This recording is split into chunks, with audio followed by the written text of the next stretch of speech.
Assalamualaikum warahmatullahi wabarakatuh. Kembali lagi kita berjumpa dalam pembahasan mengenai gambar instalasi pembuangan air hujan atau drainase.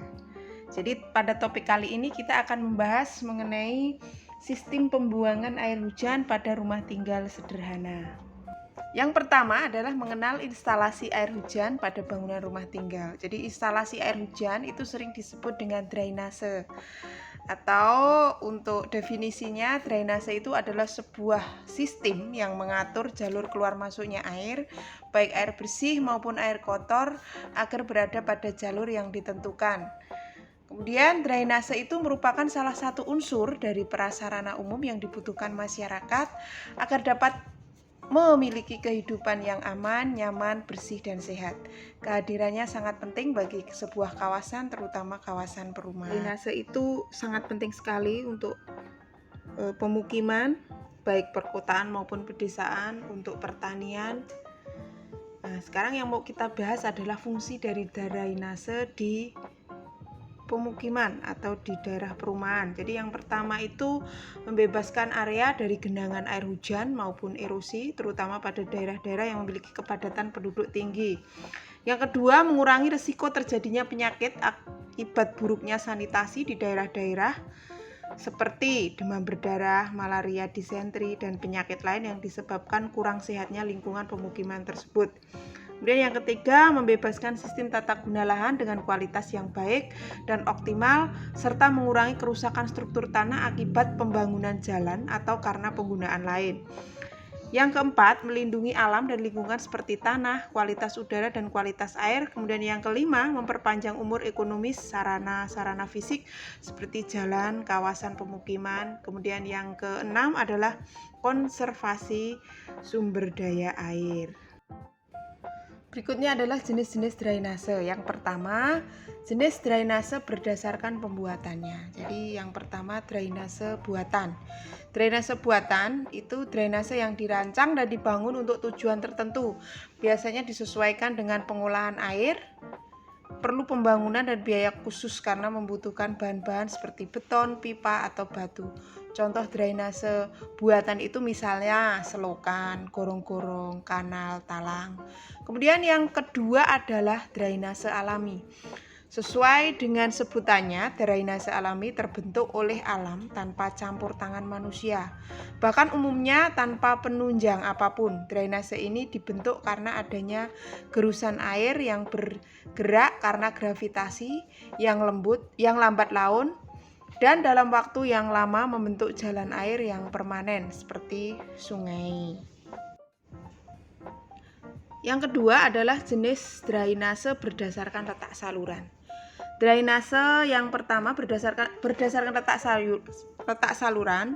Drainase yang pertama adalah drainase permukaan tanah. Drainase ini dapat dilihat secara langsung karena ada di permukaan tanah. Drainase permukaan tanah biasanya digunakan untuk mencegah terjadinya genangan air pada area perumahan. Air hujan yang turun langsung disalurkan oleh drainase ini ke pembuangan air, sehingga tidak ada air yang tergenang.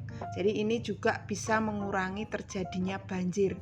Genangan air itu sangat berbahaya karena bisa menimbulkan beragam penyakit atau sebagai bertetasnya nyamuk-nyamuk ya. Jadi memang perlu dibuang ke pembuangan air. Yang kedua adalah drainase bawah tanah. Drainase bawah tanah adalah drainase yang dibangun di dalam tanah. Biasanya membutuhkan pipa-pipa sebagai media untuk menyalurkan air. Drainase bawah tanah umumnya dibuat agar tidak mengganggu estetika. Maksudnya tidak mengganggu pandangan kawasan atau kota tersebut. Lokasinya yang tersembunyi membuat drainase ini tidak mengganggu aktivitas di dalam permukaan tanah. Jadi kalau drainase di bawah tanah itu dibuat di bawah tanah, atau misalnya dibikin gorong-gorong atau saluran dengan pipa-pipa yang sangat besar, dan ini biasanya langsung dibuang ke daerah aliran sungai atau ke laut. Kemudian jenis-jenis drainase yang ketiga adalah jenis drainase berdasarkan konstruksi. Ada dua, yaitu drainase terbuka. Drainase ini digunakan untuk mengalirkan air hujan di wilayah yang luas. Selain itu juga berfungsi untuk menyalurkan air yang tidak membahayakan lingkungan. Yang kedua adalah drainase tertutup. Saluran di drainase tertutup berfungsi mengalirkan air yang mengandung limbah. Drainase tersebut dibuat tertutup supaya limbah tersebut tidak berhubungan langsung dengan manusia sehingga membahayakan masyarakat di lingkungan. Kemudian yang keempat adalah drainase berdasarkan wilayah. Drainase jalan raya.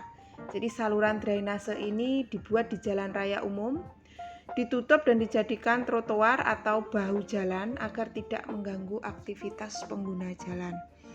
Fungsi drainase ini adalah untuk mengalirkan air agar tidak menggenang dan merusak konstruksi jalan atau menyebabkan erosi pada badan jalan, karena air hujan yang langsung turun jika tidak dialirkan ke daerah-daerah ke tempat-tempat drainase itu nanti akan berakibat cepat merusak jadi struktur jalan tersebut, sehingga perlu dibuat drainase.